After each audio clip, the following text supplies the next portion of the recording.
السلام علیکم ورحمۃ اللہ وبرکاتہ۔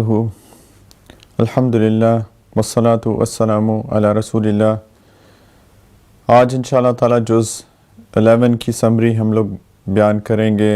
جز 11ویں جز کا خلاصہ انشاءاللہ تعالی اس کے بارے میں ہم آج بات کریں گے۔ سورۃ توبہ چل رہی ہے۔ کل ہم نے جز 10 میں سورۃ توبہ ہی کا بیان تھا، اور ہم نے اس میں یہ بات کی تھی کہ تو سورۃ توبہ میں اللہ سبحانہ وتعالی نے مختلف موضوعات پہ بات کی ہے، اور غزوہ تبوک کی بات چل رہی ہے کہ غزوہ تبوک میں کس طریقے سے منافقین نے آ کر عذر پیش کیے۔ جلدی سے دوبارہ سے غزوہ تبوک کا خلاصہ کہ روم کے بادشاہ نے مسلمانوں کے اوپر حملے کا سوچا، تو نبی کریم علیہ السلام نے پرو ایکٹیولی یہ فیصلہ کیا اللہ تعالیٰ کے حکم سے کہ ہم جا کے ان کے ساتھ لڑیں گے۔ تو وہ تقریباً 800 میل دور تبوک کے مقام پر جانا تھا، اور میں نے کل کچھ باتیں بتائی تھیں کہ کیوں یہ بہت مشکل ایک جنگ تھی۔ گرمی تھی، کھجور پکنے کا موسم تھا، اور سفر بہت لمبا تھا، اور نبی کریم علیہ السلام نے سب کو یہ حکم دیا مسلمانوں کو کہ سب لوگ چلیں گے، کوئی پیچھے نہیں رہے گا۔ اور چونکہ بہت مشکل سفر تھا، اس لیے منافقین کے لیے تو یہ بہت مشکل تھا، اور خاص طور پہ رومی سلطنت سے ٹکر لینا جو کہ اس وقت کی ایک سپر پاور تھی، تو ایک بہت مشکل جنگ تھی ہر لحاظ سے۔ تو منافقین کے لیے تو یہ گوارا نہیں تھا، کیونکہ اس کے لیے ایمان کی گرمی چاہیے اندر۔ تو خیر منافقین نے آ کے عذر پیش کرنے شروع کیے، اور وہی بات چل رہی ہے، اور جو 11واں جز ہے وہ وہیں سے سٹارٹ ہوتا ہے۔ اللہ سبحانہ وتعالی نے یہ فرمایا، اعوذ باللہ من الشیطان الرجیم، بسم اللہ الرحمن الرحیم۔ یہاں سے 11ویں جز کا آغاز ہوتا ہے کہ یعتذرون الیکم اذا رجعتم الیہم، کہ اے مسلمانوں جب تم لوگ تبوک سے واپس ان منافقوں کے پاس جاؤ گے تو یہ تمہارے سامنے طرح طرح کے عذر پیش کریں گے۔ تو اللہ سبحانہ وتعالی نے فرمایا کہ قل لا تعتذروا لن نؤمن لكم قد نبأنا الله من اخباركم وسيرى الله عملكم ورسوله ثم تردون الى عالم الغيب والشهادة فينبئكم بما كنتم تعملون۔ تو اے نبی صلی اللہ علیہ وسلم ان سے کہہ دینا کہ تم عذر پیش نہ کرو، ہم ہرگز تمہاری بات کا یقین نہیں کریں گے۔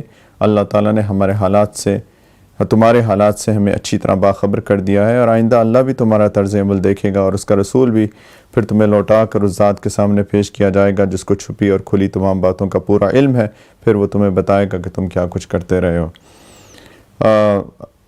اللہ سبحانہ وتعالیٰ کہتے ہیں سَيَحْلِفُونَ بِاللَّهِ لَكُمْ إِذْ انقلبتم إِلَيْهِمْ لِتُعْرِضُوا عَنْهُمْ، جب تم ان کے پاس واپس جاؤ گے تو یہ لوگ تمہارے سامنے اللہ کی قسمیں کھائیں گے تاکہ تم ان سے درگزر کرو۔ اللہ تعالیٰ نے نبی کریم علیہ السلام سے فرمایا فَأَعْرِضُوا عَنْهُمْ، لہٰذا تم بھی ان سے درگزر کر لینا، یعنی ان کی بات نظر انداز کر دینا، ان کی بات میں نہ ہاں کرنا نہ کرنا، بات سننا اور چپ کر جانا، کچھ ان کو سزا مت دینا، کوئی فیصلہ مت کرنا۔ انہم رجسن، یہ لوگ بالکل یہ برے لوگ ہیں، گندے لوگ ہیں یہ لوگ منافقین۔ ومأواہم جہنم، ان کا ٹھکانہ جہنم ہے۔ جزاء بما کانوا یکسبون، ان کے اور جو کمائی یہ کرتے رہے ان کے نتیجے میں ان کا ٹھکانہ جہنم ہے۔ اللہ تعالیٰ فرما رہے یحلفون لکم لترضوا عنہم، یہ تمہارے سامنے اس لیے قسمیں کھائیں گے تاکہ تم ان سے راضی ہو جاؤ۔ فَإِن تَرْضَوْا عَنْهُ فَإِنَّ اللَّهَ لَا يَرْضَىٰ عَنِ الْقَوْمِ الْفَاسِقِينَ، حالانکہ اگر آپ بھی ان سے راضی ہو گئے، اگر آپ ان سے راضی ہو بھی گئے تو اللہ تعالیٰ ایسے نافرمان لوگوں سے راضی نہیں ہوتا۔ اور پھر اللہ تعالیٰ نے فرمایا کہ یہ تو مدینہ منورہ کے منافق تھے، پھر کچھ ارد گرد کے جو دیہات تھے ادھر بھی منافقین رہتے تھے، ان کا بھی یہ رد عمل تھا، یہی ان کا طرز عمل بھی تھا۔ اللہ تعالیٰ نے فرمایا الاعراب اشد کفرا ونفاقا واجدر الا يعلموا حدود ما انزل اللہ علی رسولہ واللہ علیم حکیم، کہ جو دیہاتی منافق ہیں، جو دیہاتوں میں رہتے ہیں، ولیجز میں، وہ کفر اور منافقت میں زیادہ سخت ہیں، اور دوسروں سے زیادہ اسی لائق ہیں کہ اس دین کے احکام سے نا واقف رہے جو اللہ نے اپنے رسول پر اتارا ہے، اور اللہ علم کا بھی مالک اور حکمت کا بھی مالک ہے۔ کیوں زیادہ نفاق ان کے اندر زیادہ کیوں ہے؟ اس لیے اللہ سبحانہ وتعالیٰ فرما رہے ہیں کہ انہوں نے دین کا علم حاصل نہیں کیا، انہوں نے اللہ تعالیٰ کے احکام کو جاننے کی کوشش نہیں کی۔ جو اللہ تعالیٰ کے احکام کو جاننے کی کوشش نہیں کرتا، اللہ کے دین کا علم حاصل کرنے کی کوشش نہیں کرتا، وہ ناواقف رہتا ہے کہ اللہ تعالیٰ ہم سے کیا ایکسپیکٹ کرتے ہیں ہر حالات میں، ہر سچویشن میں، اور پھر وہ اس کے مطابق ظاہری بات ہے فیصلے نہیں کر پاتا، اس کے مطابق وہ سچویشن کو ہینڈل نہیں کر پاتا، تو اس لیے وہ لوگ اللہ تعالیٰ سے اور بھی دور ہو جاتے ہیں۔ آگے اللہ سبحانہ وتعالیٰ نے صحابہ کی تعریف فرمائی، اور یہ بہت اہم آیت ہے۔ اس طرح کی آیات قرآن کے اندر باقی جگہوں پہ بھی ہیں۔ اللہ تعالیٰ نے فرمایا وَالسَّابِقُونَ الْأَوَّلُونَ مِنَ الْمُهَاجِرِينَ وَالْأَنصَارِ وَالَّذِينَ اتَّبَعُوهُمْ بِإِحْسَانٍ کہ مہاجرین اور انصار میں سے جو لوگ پہلے ایمان لائے اور جنہوں نے نیکی کے ساتھ ان کی اتباع کی۔ یہ آیت بہت اہم ہے کہ مہاجرین اور انصار میں سے جو لوگ پہلے ایمان لائے اور جنہوں نے نیکی کے ساتھ ان کی پیروی کی، وَاتَّبَعُوهُمْ وَالَّذِينَ اتَّبَعُوهُمْ بِإِحْسَانٍ رَضِيَ اللَّهُ عَنْهُمْ وَرَضُوا عَنْهُ اللہ ان سب سے راضی، اللہ ان سب صحابہ سے راضی اور وہ سب صحابہ اللہ سے راضی۔ وَعَدَّ لَهُمْ جَنَّاتٍ تَجْرِي تَحْتَهَا الْأَنْهَارُ خَالِدِينَ فِيهَا أَبَدًا اللہ تعالیٰ نے ان سب صحابہ کے لیے ایسے باغات تیار کر رکھے ہیں جن کے نیچے نہریں بہتی ہیں، جن میں وہ ہمیشہ ہمیشہ رہیں گے۔ ذَلِكَ الْفَوْزُ الْعَظِيمُ یہی بڑی زبردست کامیابی ہے۔ یہ ایک ٹھپا ہے قرآن کا صحابہ کے لیے کہ سارے کے سارے صحابہ جنتی ہیں، اللہ ان سب سے راضی ہے، وہ سب اللہ سے راضی ہیں اس کے نتیجے میں جو اللہ نے ان کو دیا ہے۔ یہ بہت اہم بات ہے۔ صحابہ رضی اللہ تعالی عنہم اجمعین سارے کے سارے وہ قابل احترام ہیں، قابل محبت ہیں۔ ان کے ساتھ جو واقعات پیش آئے ہیں ان کی زندگی میں، وہ ایسے واقعات پیش آنے تھے تاکہ یہ ہم سیکھ سکیں، میں اور آپ سیکھ سکیں دین، کیونکہ صحابہ کو اللہ سبحانہ وتعالیٰ نے ہم تک دین پہنچانے کا سبب بنایا ہے۔ یہ بہت اہم بات ہے۔ تو کسی بھی صحابی کے لیے کوئی بھی نازیبا الفاظ استعمال کرنا یہ ایک شدید فسق کی نشانی ہے۔ نبی کریم صلی اللہ علیہ وسلم نے فرمایا ایک حدیث مبارکہ کے اندر کہ اللہ فی اصحابی کہ اللہ سے ڈرتے رہنا میرے صحابہ کے بارے میں۔ انہوں نے فرمایا کہ ان کو میرے بعد نشانہ نہ بنا لینا، اور پھر فرمایا کہ من احبہم فبحبی احبہم جو ان سے محبت کرتا ہے وہ اصل میں میری محبت کی وجہ ہے کہ وہ ان سے محبت کرتا ہے، ومن ابغضہم فببغضی ابغضہم اور جو ان سے بغض رکھتا ہے وہ اصل میں اس کے دل میں میرا بغض ہے کہ وہ صحابہ سے بغض رکھتا ہے۔ تو اللہ تعالیٰ کا یہ ارشاد، قرآن کا یہ سٹیمپ کہ سارے صحابہ سے اللہ راضی ہیں، اور اس کے اندر ایک اشارہ بھی ہے والذین اتبعوہم بإحسان جو بھی صحابہ کی پیروی کرے گا اچھے کام کر کے اللہ تعالیٰ اس سے بھی راضی ہیں۔ تو اللہ تعالیٰ ہم سب کو صحابہ کے طرز عمل پر چلنے والا بنائے۔ اچھا، آگے میں نے کل یہ عرض کیا تھا کہ کچھ صحابہ، ویسے سارے صحابہ وہ تبوک پہ چلے گئے سوائے اس کے جو کہ اتنے مریض تھے کہ بستروں پہ تھے اور کچھ جا نہیں سکتے تھے، یا کچھ تھے ان کے پاس کوئی وسائل نہیں تھے، وہ جا ہی نہیں سکتے تھے۔ بلکہ آگے اللہ تعالیٰ نے اسی صورت مبارکہ کے اندر ذکر کیا ہوا ہے کہ کچھ صحابہ آئے تھے اور ان کے پاس بہت غریب تھے، انہوں نے نبی کریم صلی اللہ علیہ وسلم سے فرمایا یا رسول اللہ ہم جانا چاہتے ہیں آپ کے ساتھ، ہمارے پاس سواری نہیں ہے، ہم کیسے جائیں؟ تو آپ ہمیں سواریوں کا بندوبست کروا دیں۔ تو نبی کریم صلی اللہ علیہ وسلم نے فرمایا کہ میں تو کچھ نہیں کر سکتا ہے۔ تو وہ روتے ہوئے واپس گئے، اللہ سبحانہ وتعالیٰ نے ان کا ذکر فرمایا کہ وہ روتے ہوئے واپس گئے۔ تو یہ صحابہ تو ایکسیپشنز تھے، 10 صحابہ ایسے تھے جو اس لیے نہیں گئے کہ وہ سمجھ رہے تھے کہ اچھا ہم ابھی جاتے ہیں، ہوتے ہیں انسان کل پہ ٹالتا رہتا ہے، تو وہ ایسے کرتا رہے، تھوڑی سی ان کی طرف سے سستی ہو گئی جانے میں۔ 10 صحابہ ایسے تھے، ان میں سے کچھ نے اعتراف کر لیا آ کے جب نبی کریم صلی اللہ علیہ وسلم تبوک سے واپس آ رہے تھے. اچھا تبوک میں لڑائی نہیں ہوئی تھی, میں نے یہ بھی کل عرض کیا تھا غالباً کہ وہاں گئے تو رومی ان کی صحابہ کی دہشت سے ہی بھاگ گئے. اب سپر پاور تھی, وہ لڑے بغیر بھاگ گئے, کچھ بھی نہیں ہوا.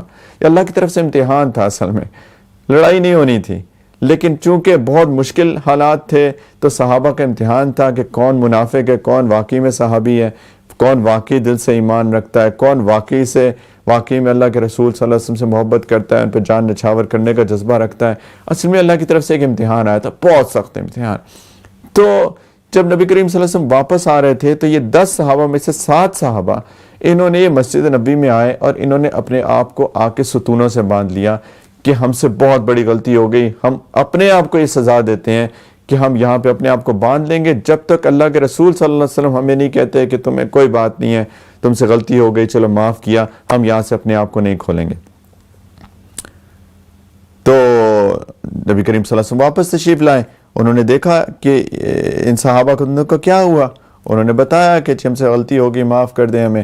تو نبی کریم صلی اللہ علیہ وسلم نے فرمایا کہ میں اس وقت تک آپ کو نہیں کھولوں گا جب تک اللہ کی طرف سے مجھے کوئی حکم نہیں آ جاتا. تو یہاں سے اللہ سبحانہ و تعالیٰ فرما رہے ہیں وَآخَرُونَ اعْتَرَفُوا بِذُنُوبِهِمْ خَلَطُوا عَمَلًا صَالِحًا وَآخَرَ سَيِّئًا. کچھ لوگ وہ ہیں جنہوں نے اپنی کوتاہیوں کا اعتراف کر لیا, انہوں نے ملے جلے عمل کیے, کچھ نیک کام کچھ برے کام. اور اللہ سبحانہ وتعالیٰ نے فرمایا عَسَى اللَّهُ أَن يَتُوبَ عَلَيْهِمْ, امید ہے اللہ ان کی توبہ قبول کر لے گا. ان اللہ غفور الرحیم, یقیناً اللہ تعالیٰ بہت بخشنے والا بڑا مہربان ہے. اور اللہ تعالیٰ نے بیسیکلی اپنی طرف سے اللہ تعالیٰ نے توبہ کی قبولیت کا اعلان کر دیا. اور اللہ تعالیٰ نے نبی کریم صلی اللہ علیہ وسلم کو فرمایا کہ ان کی توبہ قبول ہو چکی ہے, آپ بھی ان کو معاف کر دیں. ایک کام کریں, خذ من اموالہم صدقۃ تطہرہم وتزکیہم بہا وصلی علیہم ان صلاتک سکن لہم واللہ سمیع علیم. کہ ان کے اموال میں, ان لوگوں کے اموال میں سے صدقہ لے لیں جن کے ذریعے سے آپ ان کو پاک کر دیں. وہ جو اندر غلطی کی نجاست آ گئی, اس نجاست کو ان کا صدقہ لے کے ان کو پاک کر دیں اور ان کے لیے باعث اور اس کے ذریعے سے آپ یہ باعث برکت بھی بنے گا. اور ان کے لیے دعا کریں, نبی کریم صلی اللہ علیہ وسلم کو اللہ تعالیٰ حکم دے رہے ہیں ان کے لیے دعا کریں, یقیناً آپ کی دعا ان کے لیے تسکین کا باعث ہے اور اللہ تعالیٰ ہر بات سنتا اور ہر بات جانتا ہے. اچھا, ان 7 حضرات میں ایک تھے سیدنا ابو لبابہ رضی اللہ تعالیٰ عنہ, جن کے نام سے ایک ستون ابھی بھی مسجد نبی میں موجود ہے, اسے استوانۃ التوبہ کہتے ہیں کہ توبہ کا ستون ہے, جہاں سیدنا ابو لبابہ رضی اللہ تعالیٰ عنہ نے اپنے آپ کو باندھا تھا. اس کے بارے میں 2 روایات ہیں. ایک یہ ہے کہ تبوک کے موقع پر انہوں نے ایسا کیا تھا, ایک اور روایت ہے کہ ایک ان کا بنو قریظہ جس سے یہ تھے قبیلے سے, ان پہ ایک دفعہ نبی کریم صلی اللہ علیہ وسلم نے حملے کا ارادہ فرمایا. تو چونکہ وہاں ان کی رشتہ داریاں تھیں تو انہوں نے جا کے ان کو بتا دیا اشارتاً کہ تم پہ حملہ ہونے والا ہے, اور پھر ان کو اپنی غلطی کا احساس ہو گیا اور انہوں نے آ کے اپنے آپ کو ستون سے باندھ لیا. دونوں روایت ملتی ہیں, لیکن حضرت حافظ ابن جریر رحمۃ اللہ علیہ نے اس کو ترجیح دی ہے کہ یہ غزوہ تبوک کا واقعہ ہے, کہ انہوں نے غزوہ تبوک پہ نہیں گئے تو انہوں نے اپنے آپ کو توبہ کے لیے اس ستون سے باندھ لیا. اور اس کا یہ ابھی بھی مسجد نبی میں ستون کے اوپر لکھا ہوا ہے استوانۃ التوبہ.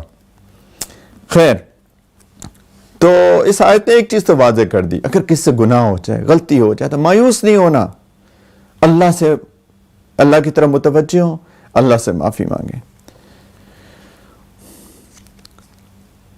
اچھا, یہ جو ہے نا, یہ خذ من اموالہم صدقہ, کہ آپ ان سے مال لے لیں. اصل میں انہوں نے شکرانے کے طور پہ خود مال پیش کیے تھے, تو نبی کریم صلی اللہ علیہ وسلم نے پہلے انکار کیا کہ مجھے تو کوئی اس کے بارے میں حکم نہیں ہے کہ میں لوں کہ نہ لوں. تو پھر اللہ تعالیٰ نے فرمایا کہ آپ لے لیں, یہ ان کے دلوں کو صاف کر دے گا. جو ان سے غلطی ہوگی, اس کی جو ایفیکٹس ہوتے ہیں, اثرات, برے اثرات دل پہ رہ جاتے ہیں, اس کو یہ دھو دے گا اور ان کو پاک کر دے گا. اور ویسے یہ جنرل آیت بھی ہے کہ اس کے اندر ایک یہ بھی ہے کہ حکومت وقت جو ہے وہ صدقات لے لوگوں سے اور پھر ان کو تقسیم کرے. خذ من اموالہم صدقہ, کیونکہ نبی کریم صلی اللہ علیہ وسلم امیر وقت تھے, تو امیروں کے لیے یہ اس کے اندر ایک ہدایت ہے کہ آپ لوگوں سے زکوٰۃ لے کے اور جگہ کے غریبوں کے اوپر خرچ کریں. اچھا, اب 10 میں سے 3 حضرات ایسے تھے جنہوں نے اپنے آپ کو نہیں باندھا. ان 3 کے نام سیدنا کعب بن مالک رضی اللہ تعالیٰ عنہ، سیدنا ہلال بن امیہ رضی اللہ تعالیٰ عنہ اور سیدنا مرارہ بن ربیع رضی اللہ تعالیٰ عنہ، یہ 3 صحابہ ایسے تھے جنہوں نے آگے اپنے آپ کو اس وقت توبہ کے لیے بھی پیش نہیں کیا۔ اس کی بہت لمبی کہانی ہے۔ سیدنا کعب بن مالک رضی اللہ تعالیٰ عنہ نے خود سے وہ قصہ بیان کیا، بہت ٹچی قصہ ہے، اس کو تفصیل سے پڑھنا چاہیے۔ اس وقت ہمارے پاس وقت نہیں ہے کہ ہم اس قصے کی تفصیل کے اندر جائیں، لیکن یہ جب نبی کریم صلی اللہ علیہ وسلم تشریف لے آئے اور جیسے کعب کہتے ہیں میں جانا چاہتا تھا، میرے پاس مال بھی تھا، میرے پاس گھوڑے بھی تھے، میرے پاس سب کچھ تھا، اور یہی میں سوچتا رہا کہ میرا تو گھوڑا بہت تیز ہے، میں کل جاؤں گا اور ان سے مل لوں گا، وہ تو آہستہ آہستہ چل رہے ہیں۔ پھر اگلے دن اچھا میں کل جاؤں گا، وہ تو آہستہ چل رہے ہیں، میں جا کے مل جاؤں گا۔ اگر ہم اپنے اوپر بھی نظر ڈالیں، ہم بھی کبھی کبھی کل کل کل کل کرتے رہتے ہیں اور ایونچولی وہ کام نہیں ہوتا۔ جب نیکی کا خیال دل میں آئے تو اس کو فوراً کر گزرنا چاہیے، کل کا انتظار نہیں کرنا چاہیے۔ یہ ایک بہت اہم چیز ہے، شیطان آ کے انسان کو بھٹکاتا ہے اور کبھی کبھی انسان سے وہ کام نہیں کراتا ہے۔ خیر، واپس آ گئے نبی کریم علیہ السلام۔ اب یہ انہوں نے کچھ منافقین ان کے پاس آئے اور کہا کہ آپ بھی عذر پیش کر دیں، جس طرح انہوں نے بھی عذر پیش کیے تھے، آپ بھی کہہ دیں یہ ہو گیا اور وہ ہو گیا۔ کہتے میرے دل میں خیال بھی آیا اس چیز کا، کہ میں جا کے عذر پیش کر دوں۔ کہتے جب میں نبی کریم علیہ السلام کے پاس پہنچا تو میں نے وہاں جا کے کہا یا رسول اللہ، حقیقت بات یہ ہے کہ میرے پاس سب کچھ تھا، میری کوتاہی، میں نہیں گیا۔ نبی کریم صلی اللہ علیہ وسلم خاموش ہو گئے، کچھ نہیں کہا۔ اچھا، جو باقی 2 تھے نا، ہلال بن امیہ اور مرارہ بن ربیع، یہ بوڑھے تھے، یہ نسبتاً ان کی عمریں بڑی تھیں۔ سیدنا کعب بن مالک رضی اللہ تعالیٰ عنہ یہ نسبتاً جوان تھے، نوجوان شخص تھے، طاقتور تھے، وہ دونوں بڑی عمر کے تھے۔ نبی کریم صلی اللہ علیہ وسلم نے ان کے لیے فیصلہ کیا کہ ان کا سوشل بائیکاٹ کر دیا جائے، کوئی ان سے بات نہیں کرے گا جب تک اللہ تعالیٰ کی طرف سے توبہ کے احکام نہیں آ جاتے، کہ اللہ تعالیٰ ان کی توبہ قبول نہیں کر لیتے۔ یہ بائیکاٹ 50 دن تک رہا، 50 days۔ آپ سوچیں، کوئی بات نہیں کر رہا، کوئی صحابی ان سے بات نہیں کر رہا، ان کے دوست، ان کے رشتہ دار، کوئی ان سے بات نہیں کر رہا۔ 50 دن بہت ہوتے ہیں۔ اس کے اندر بہت واقعات ہوئے، باہر سے رومیوں نے ان کو ایک خط لکھا کہ دیکھو تمہارے ساتھی نے تمہیں چھوڑ دیا ہے، تم ہمارے پاس آ جاؤ۔ انہوں نے بہت غصہ آیا ان کو، ایک اتنا بڑا امتحان تھا۔ انہوں نے وہ خط پھاڑا اور کہا کہ دیکھو یہ حالت آ گئی ہے کہ شیطان جو ہے وہ اس طریقے سے میرے ایمان کے پیچھے پڑ گیا ہے۔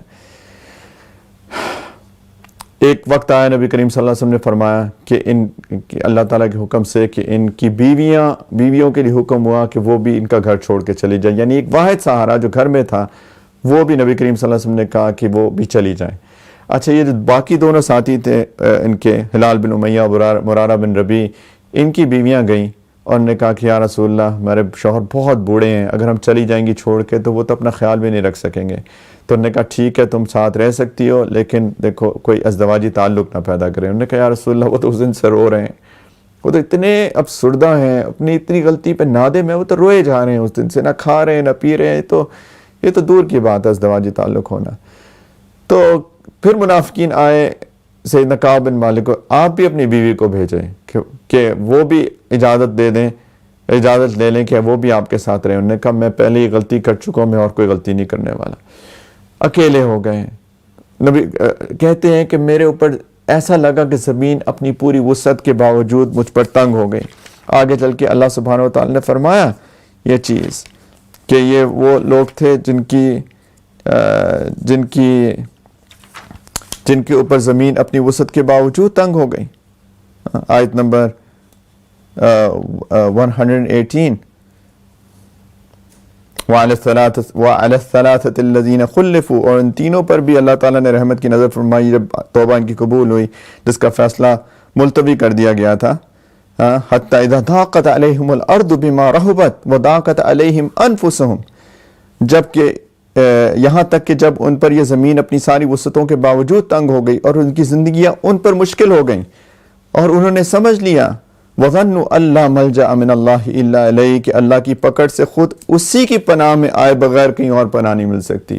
اللہ کی پکڑ ہے، اللہ کے پاس ہی جانا پڑے گا اس اللہ کی پناہ حاصل کرنے کے لیے۔ ثُمَّ تَابَ عَلَيْهِمْ لِيَتُوبُوا إِنَّ اللَّهَ هُوَ التَّوَّابُ الرَّحِيمُ، پھر اللہ نے ان پر رحم فرمایا تاکہ وہ آئندہ اللہ ہی سے رجوع کیا کریں. اللہ تعالیٰ نے بالآخر ان کی توبہ کی قبولیت کی یہ آیات نازل ہو گئیں.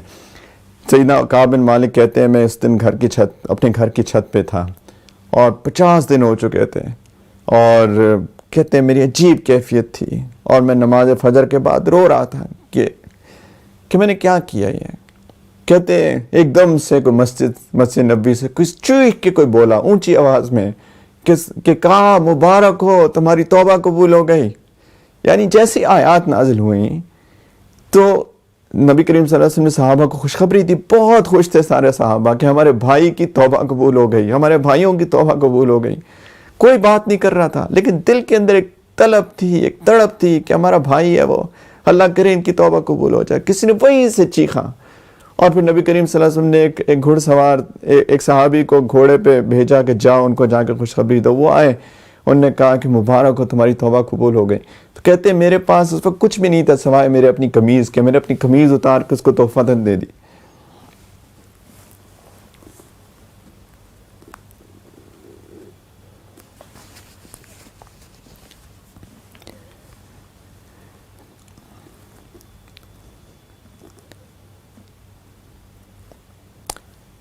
نبی کریم علیہ السلام کے پاس بھاگے گئے. کہتے جیسے ہی مسجد میں پہنچا صحابہ کھڑے ہو گئے, مجھے گلے سے لگایا اور نبی کریم صلی اللہ علیہ وسلم کا چہرہ خوشی سے چمک رہا تھا.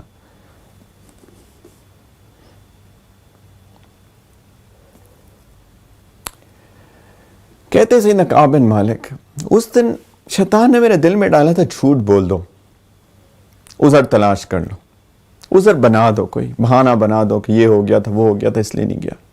کہتے میں نے فیصلہ اس دن کیا تھا نہیں میں نے عذر نہیں دینا کیونکہ اللہ نبی کریم صلی اللہ علیہ وسلم کو بتا دیں گے حقیقت کیا ہے, میں کیسے جھوٹ بول سکتا ہوں. کہتے ہیں کہ بالآخر اللہ نے منافقین کے بارے میں اتنی غضب والی آیات نازل فرمائی اور اللہ تعالیٰ نے ہمارے لیے توبہ کی آیات نازل فرمائی. انہوں نے کہا میں نے ایک تہیہ کر لیا اس دن جس دن توبہ کی آیات نازل ہوئی کہ میں اپنی زندگی میں کبھی جھوٹ نہیں بولوں گا, میں اپنی زندگی میں کبھی جھوٹ نہیں بولوں گا کیونکہ اللہ کی لعنت جھوٹے پہ ہوتی ہے اور اللہ کی ساتھ اللہ کی مغفرت سچ کے ساتھ ہوتی ہے. امتحان آ سکتا ہے لیکن بالآخر اسی کے ساتھ اللہ تعالیٰ کی رحمت ہوتی ہے. تو بہت ایک اہم لیسن ہے ہم سب کے لیے. سچ بولنا چاہیے, سچ بولا کریں. جھوٹے پہ اللہ تعالیٰ کی رحمت اس سے اٹھ جاتی ہے اور سچ بولنے سے اللہ کی رحمت آتی ہے. منافقین کی بات چل رہی تھی تو یہ جب یہ ایک بہت خطرناک سازش کی. ایک بندہ تھا مدینہ منورہ کے قبیلہ خزرج میں, ابو عامر اس کا نام تھا, وہ عیسائی ہو گیا تھا اور بہت رہبانیت اور درویشی کی زندگی گزارتا تھا. اور مدینہ منورہ میں نبی کریم صلی اللہ علیہ وسلم کے آنے سے پہلے سارے جتنے صحابہ تھے ان کی بہت عزت کرتے تھے. لیکن جب نبی کریم صلی اللہ علیہ وسلم آئے تو اس کی انا نے برداشت نہیں کیا کہ جی لوگ پہلے میری عزت کرتے تھے اب یہ ان کی عزت کرتے ہیں. تو انہوں نے بجائے حق کو قبول کرنے کے نبی کریم صلی اللہ علیہ وسلم کو اپنا حریف بنا لیا. تو یہ دشمنوں کے خلاف رہا, ساری جنگوں میں نبی کریم صلی اللہ علیہ وسلم کو کمزور کرنے کی کوشش کرتا رہا, منافقین سے مل گیا. خیر جب جنگ حنین ہو گئی, جنگ حنین کے بعد تو مسلمانوں کو اس میں ہی فتح ہو, اس کے بارے میں نے کل بات کی تھی. تو یہ شام چلا گیا یا ابو عامر, اس نے وہاں سے مدینہ منورہ کے منافقین کو خط لکھا کہ میں کوشش کر رہا ہوں یہاں سے کہ روم جو سپر پاور ہے اس کا بادشاہ مدینہ منورہ پہ چڑھائی کر کے مسلمانوں کو ختم کر دے, لیکن تمہارے لیے ضروری ہے کہ تم ایک انٹرنلی ایک محاذ بناؤ تاکہ اگر ایسا ہو تو تم اندر سے ان کو کھاؤ. ایک جگہ بنا لو, ایک مرکز بنا لو اور اس عمارت کو مسجد کے نام سے بناؤ, اس میں ہتھیار بھی جمع کرو. خیر منافقین نے اس کی بات مان لی اور قبا میں جو قبا کا علاقہ ہے وہاں پہ ایک عمارت بنائی اور مسجد کی طرح بنائی. اور نبی کریم صلی اللہ علیہ وسلم جب تبوک سے واپس تشریف لا رہے تھے تو ان کو کہا کہ منافق تھے, ظاہری بات ہے, آئیں ہم نے ایک مسجد بنائی ہے قبا, مسجد قبا جو نبی کریم صلی اللہ علیہ وسلم نے پہلی مسجد بنائی تھی مکہ مکرمہ سے آتے ہوئے مدینہ منورہ قبا کے مقام پہ, وہ لوگوں کو بہت دور پڑتی ہے, ہم نے لوگوں کو آسانی کے لیے ایک اور مسجد بنا لی ہے. تو نبی کریم صلی اللہ علیہ وسلم نے اپنی ازراہ شفقت کہا ہاں جب میں آؤں گا تو میں نماز پڑھاؤں گا یہاں پہ. تو اللہ تعالیٰ نے اس کو مسجد درار انہوں نے اس کا نام رکھا, مسجد درار. اللہ تعالیٰ نے اس کے بارے میں تبوک سے واپسی پر یہ آیات نازل فرما دی کہ والذین اتخذوا مسجدا ضرارا وکفرا وتفریقا بین المؤمنین وارصادا لمن حارب اللہ ورسولہ. اچھا یہ مسجد درار تو مسلمانوں نے پھر بعد میں اس کا نام رکھا، انہوں نے اس کو مسجد بنایا، بس مسجد کا نام نہیں رکھا، معافی چاہتا ہوں. تو اللہ سبحانہ وتعالیٰ نے فرمایا کہ وہ کچھ وہ لوگ ہیں جنہوں نے ایک مسجد اس کام کے لیے بنائی ہے کہ مسلمانوں کو نقصان بچائیں، یعنی نقصان والی مسجد، مسجد درار یعنی نقصان والی مسجد. ان میں کافرانہ باتیں کریں، مومنوں میں پھوٹ ڈالیں اور اس شخص کو ایک اڈا فراہم کریں جس کی پہلے سے اللہ اور اللہ کے رسول سے جنگ ہے.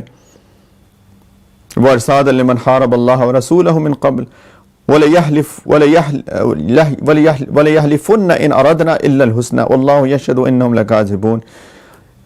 اور یہ قسمیں ضرور کھا لیں گے کہ بھلائی کی سوا میں اور کوئی نیت نہیں ہے، لیکن اللہ اس بات کی گواہی دیتا ہے کہ وہ قطعی جھوٹے ہیں. لا تقم فیہ ابدا. اللہ تعالیٰ نے نبی کریم صلی اللہ علیہ وسلم کو حکم دیا، اے نبی صلی اللہ علیہ وسلم اس مسجد یعنی نام نہاد مسجد جو عمارت ہے اس میں کبھی نماز کے لیے کھڑے مت ہو، بلکہ یہ جو قباء میں آپ نے پہلی مسجد بنائی تھی، لمسجد اسست علی التقوی من اول یوم احق ان تقوم فیہ، البتہ وہ مسجد جس کی بنیاد پہلے دن سے تقوی پر رکھی گئی تھی وہ اس بات کی زیادہ حقدار ہے کہ آپ اس میں کھڑے ہوں، یعنی اس میں نماز پڑھیں.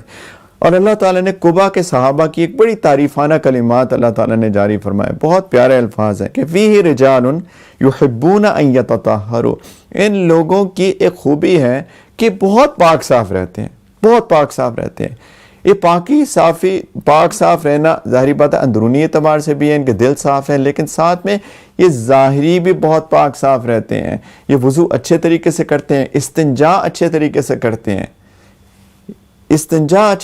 کرتے ہیں، اپنے آپ کو صاف رکھتے ہیں. اللہ تعالیٰ کو ایک بات اتنی پسند ہے، اللہ تعالیٰ نے فرمایا کہ چونکہ اس میں وہ لوگ نماز پڑھتے ہیں جو کہ پاک صاف رہنے کو پسند کرتے ہیں، واللہ یحب المطہرین، اور اللہ بھی پاک صاف لوگوں کو پسند کرتا ہے. اچھا اس مسجد کا ظاہری بات شان نزول تو مسجد قباء کے بارے میں ہی تھا، لیکن نبی کریم علیہ السلام نے بعد میں کہا کہ مسجد نبوی بھی اسی آیت کے اندر داخل ہے کہ لمسجد اسس علی التقوی من اول یوم، کہ وہ بھی مسجد وہی ہے جس کی بنیاد پہلے دن سے تقوی پر رکھی گئی تھی. اور کہ اللہ تعالیٰ نے مسلمانوں کو چل کے فرمایا کہ دیکھو اے مسلمانوں، اللہ نے تمہاری جانیں اور تمہارے مال تم سے خرید لیے ہیں اس کے بدلے میں کہ اللہ تمہیں جنت دے. اللہ اکبر. اللہ نے میری اور آپ کی مال اور جان کو خرید لیا ہے جنت کے بدلے میں. اللہ تعالیٰ نے باقاعدہ سودا کیا مومنین کے ساتھ. ساری بات ہے، کوئی خریدتا ہے کوئی بیچتا ہے. اللہ تعالیٰ نے کہا تمہاری مال جان میں نے خرید لیا اور تمہیں اس کے بدلے میں دوں گا کیا؟ جنت. تو اپنی مال اور اپنے جان اللہ کے راستے میں لگایا کریں. اب زندگی کا یہی مقصد ہے کہ کوشش کریں، عبادت میں لگ جائیں، محنت کریں. یعنی یہ زندگی جنت کو پانے کے لیے ہے، صرف آئیڈل بیٹھنے کے لیے نہیں ہے، سست بیٹھنے کے لیے نہیں ہے. سستی منافقین کی نشانیاں جو ہم بات کرتے آ رہے ہیں. ان اللہ اشترى من المؤمنین انفسهم واموالهم بان لهم الجنہ. آگے اللہ سبحانہ تعالیٰ نے مومنین کی ہی نشانیاں بتاتے ہوئے فرمایا کہ وہ لوگ ہیں التائبون العابدون الحامدون السائحون الراکعون الساجدون الآمرون بالمعروف والناہون عن المنکر والحافظون لحدود اللہ وبشر المؤمنین. مومنین یہ کون ہیں؟ جن کی جان مال اللہ نے خرید لی ہے. اللہ تعالیٰ فرما رہے ہیں کہ یہ تائبون ہیں، یہ توبہ کرنے والے ہیں. کوئی بھی غلطی ہو جاتی ہے توبہ کر لیتے ہیں. عابدون عبادت کرتے ہیں، اللہ کی بندگی کرتے ہیں، عبد بن کے زندگی گزارتے ہیں، اللہ کے حکم مانتے ہیں. صرف نماز کی بات نہیں ہے، ہر چیز میں عبدیت دکھاتے ہیں.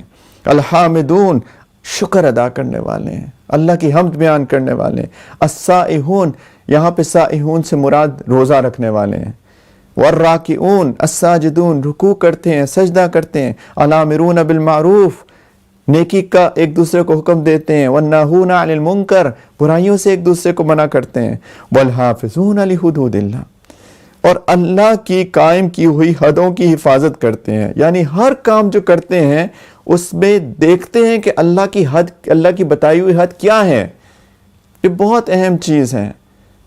ہم کئی دفعہ غلو کر جاتے ہیں، ہمیں حدود کا پتہ ہی نہیں ہوتا، اور اس کی ایک وجہ علم کی کمی، جہالت ہماری. لیکن ہمیں یہ چیز یاد رکھنی چاہیے کہ عبادت تبھی قابل قبول ہوتی ہے جب اس میں ہمیں حدود کا پتہ ہو کہ اللہ کی حدود کیا ہیں. مثلاً کوئی بندہ عبادت میں اتنا منہمک ہو جائے اس کو اپنے بیوی بچوں کے خیال نہیں ہے, بیوی بیمار پڑی ہے اس کا نہیں خیال کر رہے, بچہ پریشان ہے بچے کا نہیں سوچ رہے, جی میں تو عبادت کر رہا ہوں, یہ اس کو حدود کا نہیں پتہ. مثلاً والدین کی خدمت کتنی بڑی نیکی ہے, لیکن کچھ لوگ ہوتے ہیں والدین کی خدمت میں اپنے بیوی بچوں کے حقوق پامال کر دیتے ہیں, وہ بیلنس نہیں رکھ پاتے.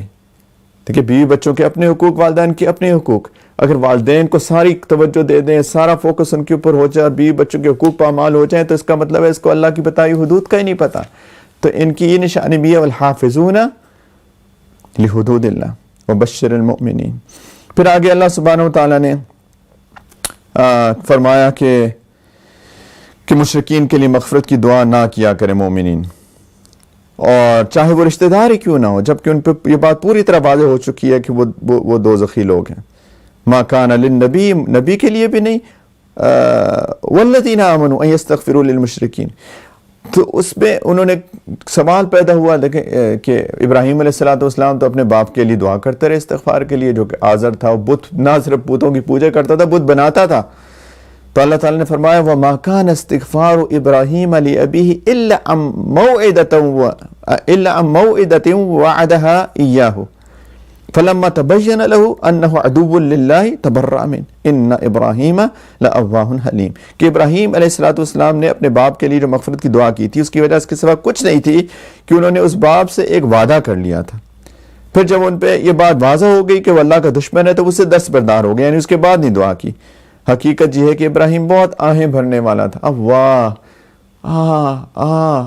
اللہ کی یاد میں رونے والا, ہر وقت آہیں بھرنے والا, اور بہت حلیم تھا, بردبار تھا.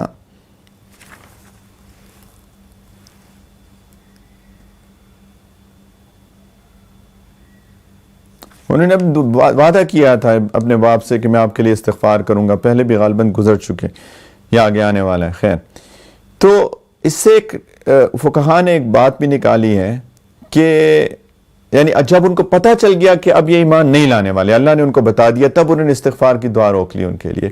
تو اگر کوئی مشرک ہو, غیر مسلم ہو, تو اس کی استغفار کے لیے دعا کر سکتے ہیں اس نیت کے ساتھ کہ اللہ اس کو معاف کر دے, یعنی اللہ اس کو ہدایت دے کہ اس کو معاف کر دے. تو ہدایت کی نیت سے کسی کے لیے استغفار کی دعا کرنی جائز ہے, لیکن اگر کسی کے بارے میں پتہ چل جائے گی تو واقعی مطلب پکی بات یقین سے کہ یہ کفر میں مرا ہے, تو پھر اس کے لیے استغفار کی دعا سے اللہ سبحانہ و تعالیٰ نے یہ منع فرمایا. اور اللہ تعالیٰ نے پھر وہی 3 صحابہ کی توبہ کی بات ہوئی جو میں پہلے بات کر چکا, اور اس کے ساتھ ہی اللہ سبحانہ و تعالیٰ نے ایک بات فرمائی کہ یا ایھا الذین آمنوا اتقوا اللہ وکونوا مع الصادقین, اے ایمان والو تقوی اختیار کرو اور سچے لوگوں کے ساتھ رہا کرو, سچے لوگوں کے ساتھ رہا کرو, سچوں کے ساتھ جڑ جاؤ. کونوا مع الصادقین, ایک قاعدہ کلیہ بیان ہو رہا ہے, ایک پرنسپل کہ تقوی اختیار کرو. تقوی اختیار کرنے کا ایک طریقہ یہ ہے کہ سچوں کے ساتھ جڑ کے رہو, صدیقین کے ساتھ جڑ کے رہو, تب تمہیں تقوی کے حصول میں آسانی ہوگی. اصل میں اسی چونکہ صحابہ کا انہی 3 صحابہ کا ذکر چل رہا تھا, تو اللہ تعالیٰ ان سے یہ فرما رہے ہیں منافقین کے ساتھ اگر تم نہ رہتے تو تمہارے اوپر یہ حالات نہ آتے. اے ایمان والو تقوی اختیار کرو اور کونوا مع الصادقین. اور آگے اللہ سبحانہ و تعالیٰ نے بات چل رہی تھی جنگ میں کون جائے کون نہ جائے. اللہ سبحانہ و تعالیٰ نے فرمایا کہ یہ مناسب نہیں ہے کہ سارے لوگ جنگ میں چلے جائیں یا سارے لوگ تبلیغ میں چلے جائیں. وَمَا كَانَ الْمُؤْمِنُونَ لِيَنْفِرُوا كَافَّةً, مسلمانوں کے لیے یہ بات مناسب نہیں ہے کہ وہ ہمیشہ سب کے سب نکل کھڑے ہوں. فَلَوْلَا نَفَرَ مِنْ كُلِّ فِرْقَةٍ مِّنْهُمْ طَائِفَةٌ لِيَتَفَقَّهُوا فِي الدِّينِ وَلِيُنذِرُوا قَوْمَهُمْ إِذَا رَجَعُوا إِلَيْهِمْ لَعَلَّهُمْ يَحْذَرُونَ. لہٰذا ایسا کیوں نہ ہو کہ ان کی ہر بڑی جماعت میں سے ایک گروہ نکلا کرے اللہ کے راستے میں, تاکہ جو لوگ پیچھے رہ جائیں وہ دین کی سمجھ بوجھ حاصل کرنے کے لیے محنت کریں, یعنی دین کا علم حاصل کریں, وہ دین کا علم حاصل کریں, فوکسڈ, سب بچ جائیں. اور جب ان کی قوم کے لوگ یعنی جو نکلیں اللہ کے راستے میں ان کے پاس واپس آئیں تو یہ ان کو متنبع کریں, یعنی ان کو سکھائیں, تاکہ وہ گناہوں سے بچ جائیں، غلطیوں سے بچ جائیں، یعنی نیکی پہ آ جائیں۔ یہ بہت اہم اصول ہیں۔ ہر بندہ دیکھیں، دین کے بہت راستے ہیں، تبلیغ بھی ہے، دین کا علم حاصل کرنا بھی ہے، تزکیہ بھی ہے، فلاحی کام کرنا بھی ہے، لوگوں کی مدد کرنا بھی ہے، یہ سارے دین کے راستے ہیں۔ یہ جو ایک کانسیپٹ ہے کہ سارے کے سارے لوگ ایک ہی کام کریں، یہ تو ایسے ہی ہے کہ سارے کے سارے لوگ الیکٹریکل انجینئر بن جائیں، سارے کے سارے لوگ میکینیکل انجینئر بن جائیں، سارے کے سارے لوگ سول انجینئر بن جائیں۔ صرف سارے سول انجینئر بن جائے گا تو الیکٹریکل انجینئر کون بنے گا؟ سارے کے سارے ڈاکٹر بن جائیں گے تو پھر انجینئر کون بنے گا؟ تو دین کے راستے ہیں سارے کے سارے، یہ کہ سبھی ایک کام، یہ اللہ تعالیٰ کہہ رہے ہیں ایسے نہ کرو، اللہ تعالیٰ کہہ رہے ہیں ایسے مت کرو کہ سارے اللہ کے راستے میں نکل کھڑے ہوں، کچھ لوگ پیچھے رہ جائیں جو علم حاصل کریں دین کا، اور یہ علم حاصل کرے، رسوخ ہو ان کا دین علم کے اندر، تاکہ وہ لوگ واپس آئیں، وہ دین کا علم حاصل نہیں کر سکے، یہ ان کو پھر سکھائیں آگے۔ اور اللہ تعالیٰ نے آخر میں نبی کریم علیہ السلام کے بارے میں بتایا، یہ منافقین کے ساتھ ڈیل کیا کتنے رحمت کے ساتھ، اور جب صحابہ کی جب توبہ قبول نہیں ہو رہی تھی، نبی کریم صلی اللہ علیہ وسلم کے دل میں اتنی بوجھ تھا اللہ سے، وہ چاہتے تھے ان کی توبہ قبول ہو۔ اللہ تعالیٰ نبی کریم صلی اللہ علیہ وسلم کے بارے میں فرما رہے ہیں لَقَدْ جَاءَكُمْ رَسُولٌ مِّنْ أَنفُسِكُمْ، کہ لوگو تمہارے پاس ایک ایسا رسول آیا ہے جو تمہیں میں سے ہے، عزیزٌ علیہ ما عنتم، جس کو تمہاری ہر تکلیف بہت گراں محسوس ہوتی ہے، تمہیں تکلیف ہوتی ہے اور اس کے دل میں تکلیف ہوتی ہے، حریص علیکم، جسے ہر وقت تمہاری بھلائی کی دھن لگی ہوئی ہے، تو وہ حریص ہے، اسے حرص ہے کہ تم نیک بن جاؤ۔ بالمؤمنین رؤوف الرحیم، جو مومنین کے لیے نہایت رؤوف ہے، نہایت رحیم ہے، نہایت شفیق ہے وہ رسول تمہارے لیے، اور بہت مہربان ہے۔ اللہ تعالیٰ نے اپنے دو صفات الرؤوف الرحیم، یہ دو صفات اللہ تعالیٰ نے نبی کریم صلی اللہ علیہ وسلم کے لیے فرمائی کہ یہ رؤوف ہے اور رحیم ہے، بہت شفیق ہیں، بہت مہربان ہیں۔ فَإِن تَوَلَّوْا فَقُلْ حَسْبِيَ اللَّهُ، پھر بھی اگر یہ لوگ منہ موڑیں، یعنی اتنے شفیق رسول صلی اللہ علیہ وسلم سے پھر بھی لوگ منہ موڑ لیں، تو اے رسول ان سے کہہ دو فَقُلْ حَسْبِيَ اللَّهُ، اللہ میرے لیے کافی ہے، لا الہ الا ہو، اس کے سوا کوئی معبود نہیں، علیہ توکلت، اسی پہ میں نے بھروسہ کیا، وہ رب العرش العظیم، اور وہی عرش عظیم کا مالک ہے۔ یہاں پہ سورۃ توبہ ختم ہوئی، سورہ یونس شروع ہوتی ہے۔ سورہ یونس جیسے کہ ہم بار بار بات کر چکے ہیں کہ مکی صورتوں کا جو ایک مزاج ہے، توحید، رسالت، آخرت، مرنے کے بعد زندہ ہونا، بعث بعد الموت، عقائد، اور اس میں کچھ قرآن کے بارے میں بھی بات ہے، اور پھر کچھ انبیاء علیہ السلام کے قصے ہیں اس کے اندر۔ نوح علیہ السلام کا، یہ 11ویں جز کے اندر نوح علیہ السلام کا قصہ ہے، سیدنا موسیٰ اور سیدنا ہارون کا قصہ ہے علیہ السلام، اور سیدنا یونس علیہ السلام کا مختصراً قصہ ہے، تو اس کی وجہ سے اس سورت کا نام سورہ یونس ہے۔ بسم اللہ الرحمن الرحیم، الف لام را، تلک آیات الکتاب الحکیم، کہ یہ اس کتاب کی آیتیں ہیں جو حکمت سے بھری ہوئی ہیں۔ اکان للناس عجبا ان اوحینا الی رجل منہم ان انذر الناس وبشر الذین آمنوا ان لهم قدم صدق عند ربهم قال الکافرون ان هذا لساحر مبین، کیا لوگوں کے لیے تعجب کی بات ہے کہ ہم نے خود انہی میں سے ایک شخص پر وحی نازل کی کہ لوگوں کو اللہ کی خلاف ورزی سے ڈراؤ، اور جو لوگ ایمان لے آئے ان کو خوشخبری دو، اور ان کے رب کے نزدیک ان کا صحیح معنی میں قدم صدق ایک بڑا پایا ہے، یعنی کہ بڑا مرتبہ ہے۔ اور جب اس رسول نے لوگوں کو پیغام دیا تو کافروں نے کہا یہ تو کھلا جادوگر ہے۔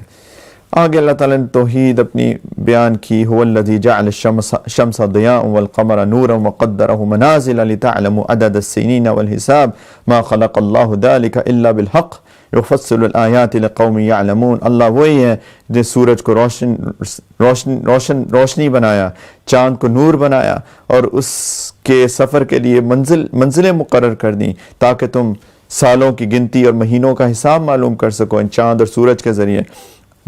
سبحان اللہ، کتنی پرفیکشن کے ساتھ چاند اور سورج اپنی شیپس چینج کرتے ہیں، جس سے ہمیں پتہ چلتا ہے کہ یہ کہ کیلنڈر کیا ہے۔ اللہ تعالیٰ نے یہ سب کچھ بغیر کسی صحیح مقصد کے پیدا نہیں کیا، یعنی اس کا مقصد ہے، یہ وہ نشانیاں ہیں ان لوگوں، اللہ تعالیٰ وہ نشانیاں ان لوگوں کے لیے کھول کھول کر بیان کرتا ہے جو سمجھ رکھتے ہیں۔ ان فی اختلاف اللیل والنہار وما خلق اللہ فی السماوات والارض لآیات لقوم یتقون، حقیقت یہ ہے کہ رات دن کے آگے پیچھے آنے میں اور اللہ نے آسمان اور زمین پر جو کچھ پیدا کیا ہے اس میں ان لوگوں کے لیے بڑی نشانیاں جن کے اندر تقوی ہو، دل میں جو اللہ تعالیٰ کا خوف ہو، جو گناہوں سے بچتے ہوں. اور اللہ تعالیٰ فرماتے ہیں ان الذین لا یرجون لقاءنا ورضوا بالحیاۃ الدنیا واطمأنوا بها والذین هم عن آیاتنا غافلون، اور جو لوگ ہم سے آخرت میں ملنے کی توقع نہیں رکھتے اور دنیا کی زندگی میں مگن اور اسی پر مطمئن ہو گئے اور جو ہماری نشانیوں سے غافل ہیں، اولئک مأواہم النار بما کانوا یکسبون، ان کا ٹھکانہ اپنے کرتوتوں کی وجہ سے جہنم ہے. اعوذ باللہ. آگے اللہ تعالیٰ نے فرمایا کہ لوگ ایمان والے جنت میں جائیں گے اور جب جنت میں داخل ہو رہے ہوں گے تو وہ کہیں گے دعواہم فیہا سبحانک اللہم، یا اللہ ہر عیب سے پاک ہیں، وتحیتہم فیہا سلام، ایک دوسرے کے لیے وہ جو گریٹنگ خیر مقدم کے الفاظ بولیں گے وہ ہوگا سلام. وآخر دعواہم ان الحمدللہ رب العالمین، اور ان کی آخری پکار جب جنت میں پہنچ جائیں گے تو کہیں گے الحمدللہ رب العالمین، تمام تعریف اللہ کی ہے جو سارے جہانوں کا پروردگار ہے. اور اللہ تعالیٰ فرماتے ہیں وَإِذَا مَسَّ الْإِنسَانَ الضُّرُّ دَعَانَا لِجَنبِهِ أَوْ قَاعِدًا أَوْ قَائِمًا، کہ جب انسان کو کوئی تکلیف پہنچتی ہے، ان آیات کی روشنی میں اپنے آپ کا تجزیہ کریں، انالیسس کریں. ہم سب لوگ جب انسان کو کوئی تکلیف پہنچتی ہے تو وہ لیٹے بیٹھے کھڑے ہوئے ہر حالت ہمیں پکارتا ہے، اور جب ہم اس کی تکلیف دور کر دیتے ہیں، اللہ تعالیٰ کہتے ہیں جب میں اس کی تکلیف دور کر دیتا ہوں تو اس طرح چل کھڑا ہوتا ہے جیسے کبھی اپنے آپ کو پہنچنے والی کسی تکلیف میں ہمیں پکارا ہی نہیں تھا. تکلیف ہوتی ہے دعا کریں، میسیجز آ رہے ہیں دعا کریں، جی فلاں بیمار ہے، میرے والد بیمار ہے، میری بیوی بیمار ہے، میرا بچہ بیمار ہے، دعا کریں مجھے بیماری ہو گئی ہے.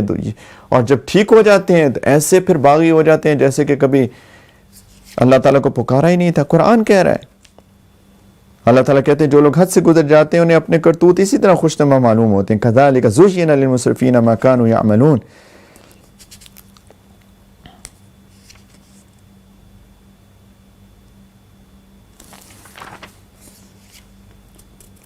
یہی بات آگے بھی اللہ تعالیٰ نے فرمائی کہ انسانوں کا حال یہ ہے کہ جب ان کو پہنچنے والی کسی تکلیف کے بعد ہم ان کو رحمت کا مزہ چکھاتے ہیں تو ذرا سی دیر میں وہ ہماری نشانیوں کے بارے میں مکر شروع کر دیتے ہیں، چال بازی شروع کر دیتے ہیں. پھر آگے اللہ تعالیٰ نے مثال دی کہ خشکی میں سمندر میں سفر کراتا ہے اللہ تعالیٰ، اور جب کشتی میں سوار ہوتے ہوئے کشتیاں لوگوں کو لے کر یہ خوشگوار ہوا کے ساتھ پانی پہ چلتی ہیں، لوگ اس بات میں مگن ہوتے ہیں. اچانک ایک تیز آندھی آتی ہے اور ہر طرف سے ان کے اوپر موجیں اٹھتی ہیں اور یہ سمجھتے ہیں کہ ہر طرف سے گھر گئے، یعنی کشتی تب ڈوبنے لگی ہے.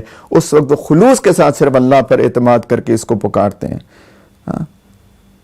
دعوا اللہ مخلصین لہ الدین، اور پھر کہتے ہیں لئن انجیتنا من هذه لنکونن من الشاکرین، کہ ایا اللہ اگر آپ نے ہمیں اس مصیبت سے نجات دے دی تو ہم ضرور شکر گزار بندوں میں شامل ہو جاتے ہیں. فلما انجاہم، اور جب اللہ ان کو نجات دے دیتے ہیں تو زیادہ دیر نہیں گزرتی اور زمین میں پھر سرکشی کرنے لگتے ہیں. اپنے آپ کو ان آیات کی روشنی میں تجزیہ کر لیں ہم سب لوگ.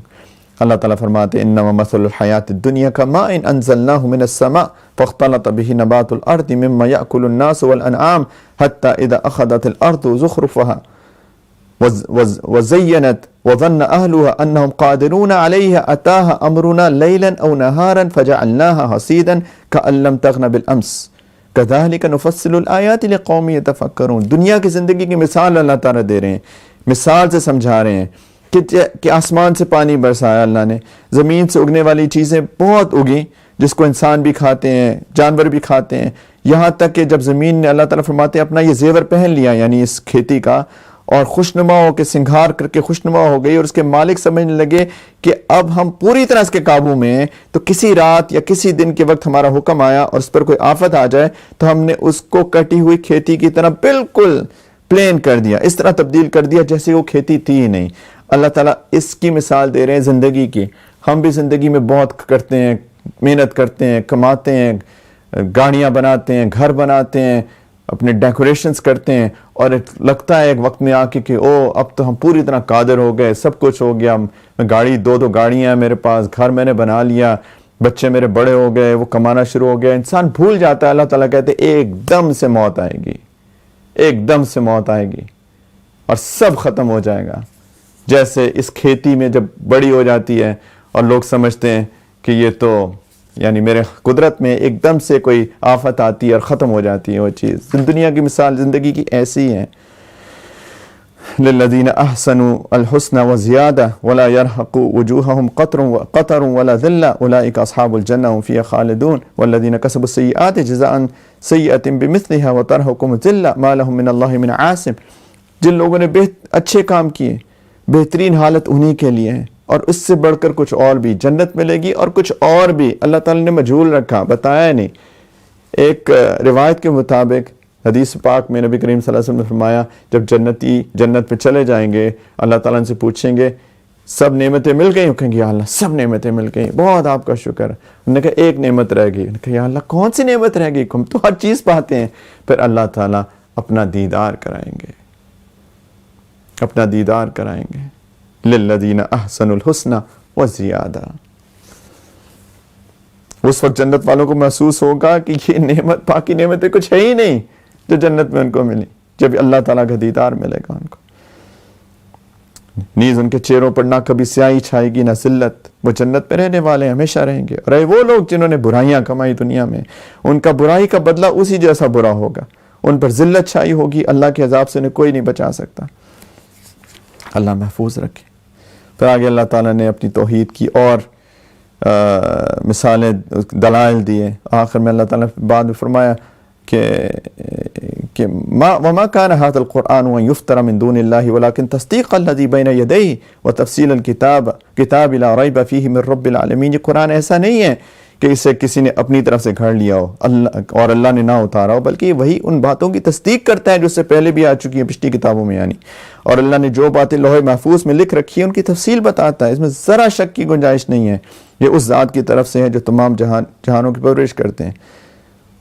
کہتے پھر بھی اگر یہ لوگ کہتے ہیں کہ پیغمبر نے اسے اپنی طرف سے گھڑ لیا ہے, تو اللہ تعالیٰ پھر ایک دفعہ چیلنج کرتے ہیں, جیسے پہلے بھی سورہ بقرہ میں بھی چیلنج تھا کہ قل فأتوا بسورة مثلہ وادعوا من استطعتم من دون اللہ ان کنتم صادقین. اگر یہ بات ہے تو پھر کہو کہ تم بھی اس جیسی ایک صورت گھڑ کے لے آؤ, اور اس کام میں مدد لینے کے لیے اللہ کے سوا جس کو مرضی چاہو بلا لو اگر سچے ہو. اور وہ اپنی بلاغت فصاحت عربی زبان کے اندر مہارت کے باوجود ایک آیت بھی نہیں بنا سکے قرآن کی. یہ معجزہ ہے قرآن, میں اور آپ نہیں سمجھ سکتے.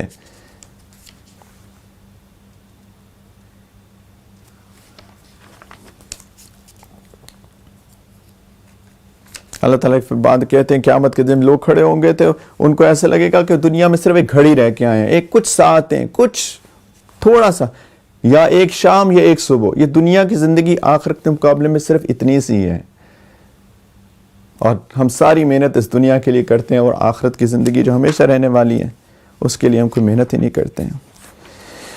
پھر اللہ تعالیٰ نے آگے چل کے پھر اللہ تعالیٰ نے فرمایا قرآن جو ہے یا ایھا الناس قد جاءتکم موعظۃ من ربکم وشفاء لما فی الصدور وہدی ورحمۃ للمؤمنین. یہ قرآن ایک ایسی چیز آئی ہے جو اللہ کی طرف سے نصیحت بھی ہے, دلوں کی بیماریوں کے لیے شفا بھی ہے, اور ایمان والوں کے لیے ہدایت اور رحمت کا سامان ہے.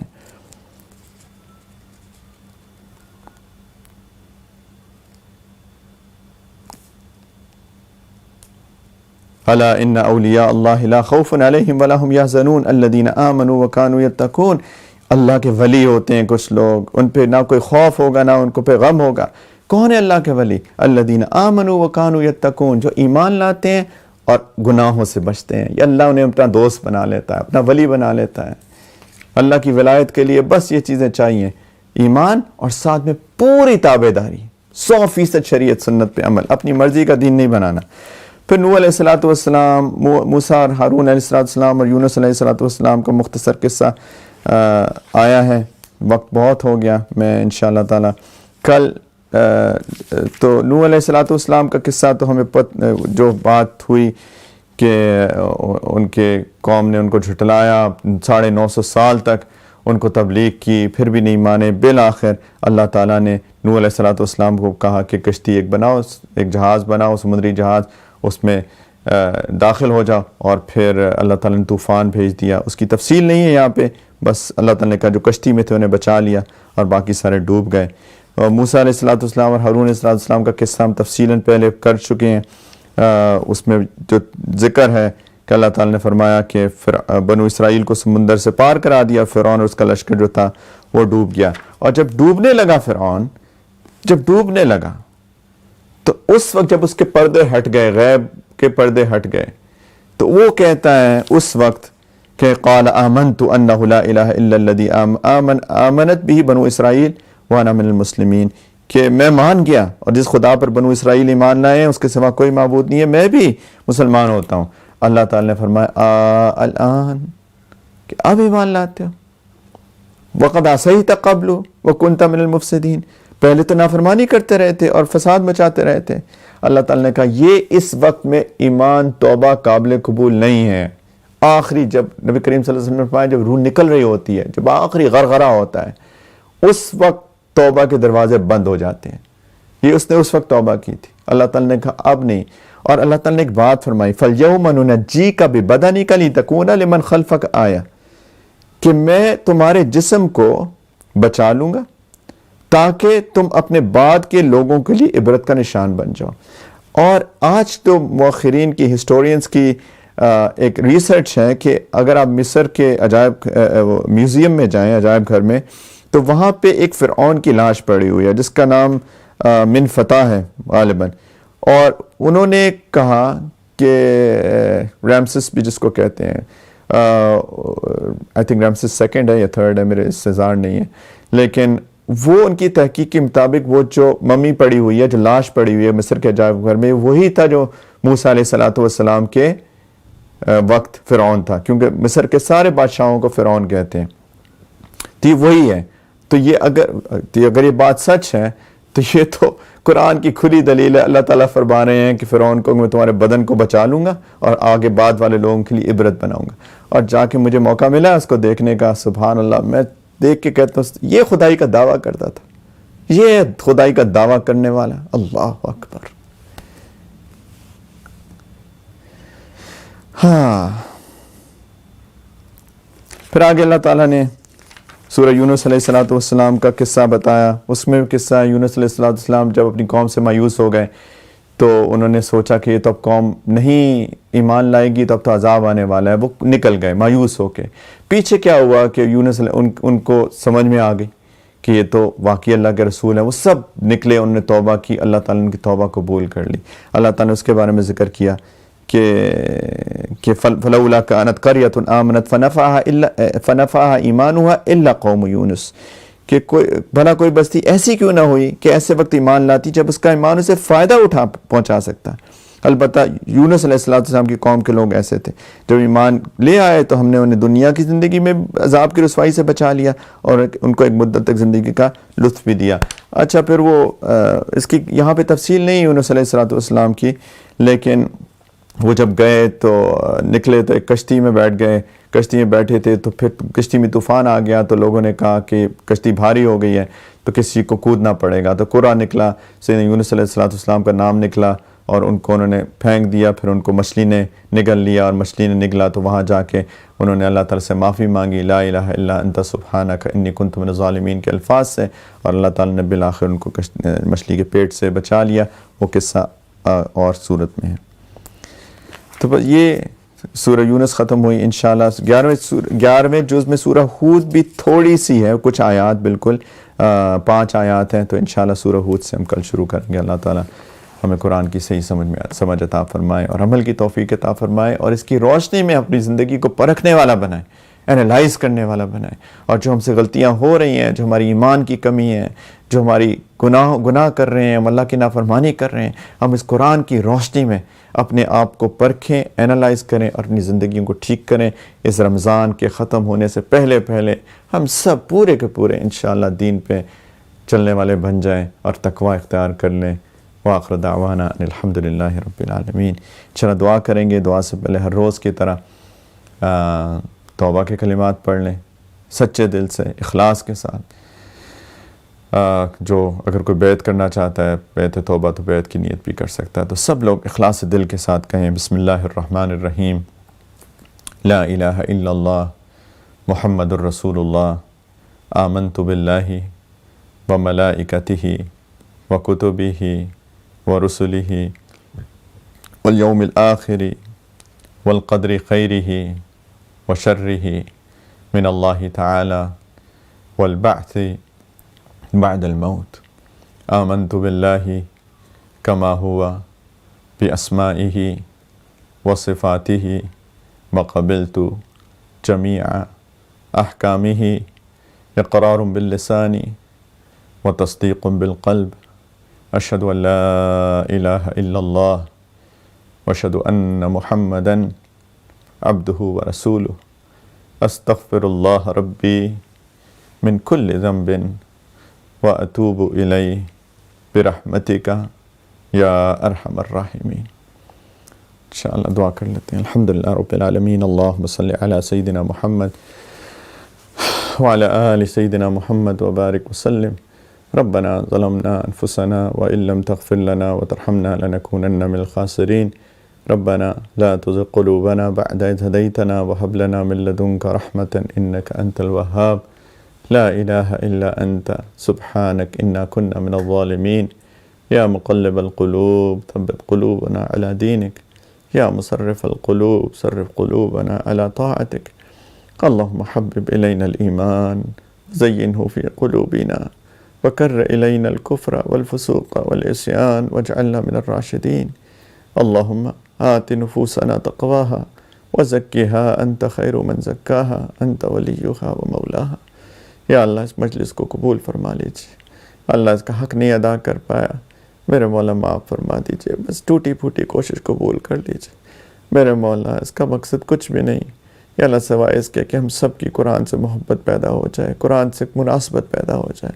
میرے پیارے اللہ ہم سب کی قرآن سے محبت پیدا فرما دیجیے، اللہ قرآن کی مناسبت ہم سب کے اندر پیدا فرما دیجیے یا ارحم الراحمین، قرآن کو سمجھنے والا اور اس پہ عمل کرنے والا بنا دیجیے۔ اللہ توحید ہمارے دلوں میں خالص کر دیجیے میرے مولا، یا اللہ اپنی محبت عطا فرما دیجیے، نبی کریم علیہ السلام کی پکی سچی محبت عطا فرما دیجیے۔ یا اللہ ہمارے اس روزوں کو قبول فرما لیجیے، یا اللہ ہماری کوتاہیوں کو معاف فرما دیجیے، ہمیں نیکی تقویٰ پہ چلا دیجیے یا ارحم الراحمین، علم کا نور عطا فرما دیجیے، عمل کی توفیق عطا فرما دیجیے یا ارحم الراحمین، خیر کے فیصلے فرما دیجیے، اللہ کرم کے فیصلے فرما دیجیے، اللہ یہ وبا دور فرما دیجیے میرے مولا، ہماری کوتاہیاں ہیں اس کی وجہ سے یا اللہ یہ وبا ہم پہ آئی، میرے مولا ہماری کوتاہیوں کو معاف کر کے اس وبا کو دور فرما دیجیے میرے مولا، جو بیمار ہیں ان کو صحت کاملہ عاجلہ مستمرہ عطا فرما دیجیے اللہ، جو مومنین مومنات اس وبا کے نتیجے میں آپ کے پاس آ گئے ان کو شہادت کا درجہ عطا فرما دیجیے میرے مولا، کسی امتحان میں مت ڈالیے۔ اللہم عافنا وعاف المسلمین، اللہم عافنا وعاف المسلمین، یا اللہ ہم سب کو عافیت کے ساتھ رکھیے یا اللہ، اخلاص اور عافیت کے ساتھ اپنے دین کی خدمت کے لیے بھی قبول فرما لیجیے۔ حال ہم قابل تو نہیں ہیں کسی بھی دین کی خدمت کے لیے، لیکن یا اللہ ہم کو یہ بھی پتہ ہے کہ آپ کے یہاں قابلیت نہیں قبولیت چلتی ہے، اللہ قبول فرما لیجیے، اللہ وسائل عطا فرما دیجیے، مخلص معاونین عطا فرما دیجیے یا اللہ، ہمارے گھر والوں اور ہماری اولاد اور ہماری نسلوں میں ایک ایک بندے کی پلیز حفاظت فرما لیجیے، سب کے ایمان کی، جان مال عزت آبرو کی حفاظت فرما لیجیے، سب کو اپنے دین کی خدمت کے لیے قبول فرما لیجیے۔ اللہ محتاج ہے دنیا کے بھی آخرت کے بھی، اللہ پاک یا اللہ دنیا کا بھی رزق عطا فرمائیے، عافیت والا، برکتوں والا، وسعتوں والا، رحمتوں والا، عزتوں والا میرے مولا، اور یا اللہ آخرت کا بھی رزق عطا فرمائیے میرے مولا، یا اللہ ہمارے والدین کی بھی حفاظت فرمائیے، رب ارحمہما کما ربیانی صغیرا، اللہ ہمارے والدین میں سے آپ کے پاس آ چکے ان کی مغفرت فرما دیجیے، اللہ انہیں قرب کے اعلیٰ درجات عطا فرما دیجیے، یا اللہ جو حیات ہے ہمارے والدین میں سے ان کی خدمت کی توفیق عطا فرمائیے اللہ، یا اللہ جو بیمار ہے روحانی جسمانی نفسیاتی طور پہ سب کو صحت کاملہ عاجلہ مستمرہ عطا فرمائیے اللہ، جو کسی بھی سفلی اثر کا شیطانی اثر کا شکار ہے یا اللہ اس کو اس اثر سے نجات عطا فرما دیجیے میرے مولا، محبت عام فرما دیجیے، نفرت ختم فرما دیجیے یا ارحم الراحمین، یا اللہ رحم کر دیجیے میرے مولا، اللہ مسجدیں بند ہو گئی میرے مولا، ہمارا قصور ہے میرے مولا، مسجد مؤذن بلاتا رہا ہم نہ گئے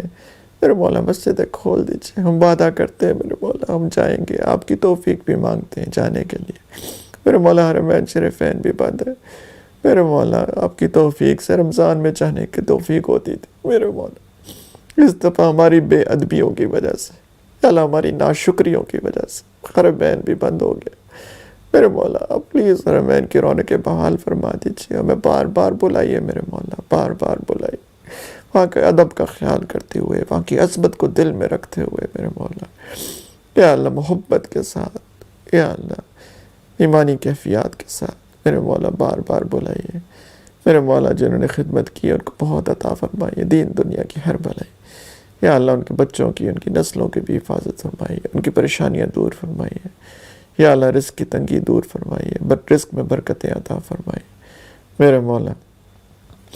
یا اللہ تمام متعلقین کی، اکابرین کی، ہمارے علماء مشائخ کی میرے مولا تمام امت کی پریشانیاں دور فرمائیے، ان کی حفاظت فرمائیے میرے مولا، اپنی رضا عطا فرمائیے دنیا میں بھی، اور جب آپ کے پاس جانے کا وقت آئے اس وقت بھی اللہ، جب آپ کے پاس جانے کا وقت آئے تو معاف فرما دینا، تم سے راضی ہو جانا میرے مولا، کلمے کی توفیق دے دینا میرے مولا، اپنی ملاقات کا شوق دے دینا، اور پھر ہمیں اپنے پاس بلانا میرے پیارے اللہ، قبر کی اور آخرت کی تمام منازل کو آسان کر کے نبی کریم صلی اللہ علیہ وسلم کی شفاعت کے ساتھ ان کے قدموں میں جنت الفردوس میں ہمیں جمع فرما دیجیے گا۔